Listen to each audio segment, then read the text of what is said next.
Hello বন্ধুরা, welcome to only sports view. তো এই ভিডিওতে আবারও ফুটবল আপডেটস রয়েছে। তো ফুটবলে মোহনবাগান নিয়ে একটা বড় আপডেট রয়েছে। মোহনবাগান ট্রান্সফার ব্যান খেয়েছে, সেটা কেন খেয়েছে ফিফা থেকে, তো সেই ব্যাপারে আলোচনা করব এই ভিডিওতে। তো ভিডিওটি সবাই শেষ পর্যন্ত দেখতে থাকো, আর চ্যানেলে নতুন হয়ে থাকলে চ্যানেলটি সাবস্ক্রাইব করে পাশে থাকা বেল আইকনটিকে অন করে পাশে থেকো।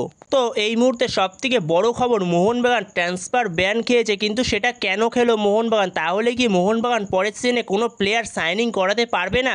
সেইখানেই মোহনবাগান ট্রান্সফার ব্যান খেয়েছে। যখন সেন্ট্রাল কোর্টস ম্যারিনার্স থেকে মোহনবাগান জেসন কামিন্সকে সই করেছিল, তো সেই সময় মোহনবাগান সমস্ত রকম ট্রান্সফার ফ্রি দিয়ে দিয়েছিল সেন্ট্রাল কোর্টস মারিনার্সকে। কিন্তু এই ট্রান্সফার ফ্রির মধ্যেও ট্রেনিং কম্পেনসেশন ফ্রি থাকে। তো এই ক্ষেত্রেই মোহনবাগানে একটা টেকনিক্যাল ইস্যু হয়েছে। তো মোহনবাগানকে এই কারণে ট্রান্সফার ব্যান দেওয়া হয়েছে।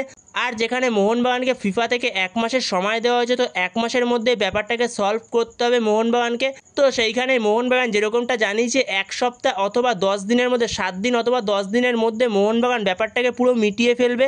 তো মোহনবাগান ম্যানেজমেন্ট থেকে সেরকমই জানিয়েছে, তো সেরকম কোনো চিন্তার কারণ নেই। তো মোহনবাগানের এই অল্প কিছু টাকা পয়সা নিয়ে সেরকম সমস্যা হওয়ার কথা না। মোহনবাগান পুরোটাই মিটিয়ে ফেলবে ট্রান্সফার উইন্ডো খোলার আগেই। যেখানে মোহনবাগান ট্রান্সফার উইন্ডো খোলার আগেই ব্যাপারটাকে পুরো সলভ করে ফেলবে। যেখানে ট্রান্সফার উইন্ডো খুলতে খুলতে জুন মাসের সেকেন্ড উইক, তো সেইখানে এখনও 1.5 মাসের মতো বাকি রয়েছে ট্রান্সফার উইন্ডো খুলতে খুলতে। তো তার আগেই মোহনবাগান পুরো ব্যাপারটাকে সলভ করে ফেলবে, চিন্তার সেরকম কোনো কারণ নেই। সেখানেই মোহনবাগান খুব শীঘ্রই ব্যাপারটাকে সলভ করে ফেলবে। তো সেটাই জানানো হয়েছে মোহনবাগান ম্যানেজমেন্ট থেকে।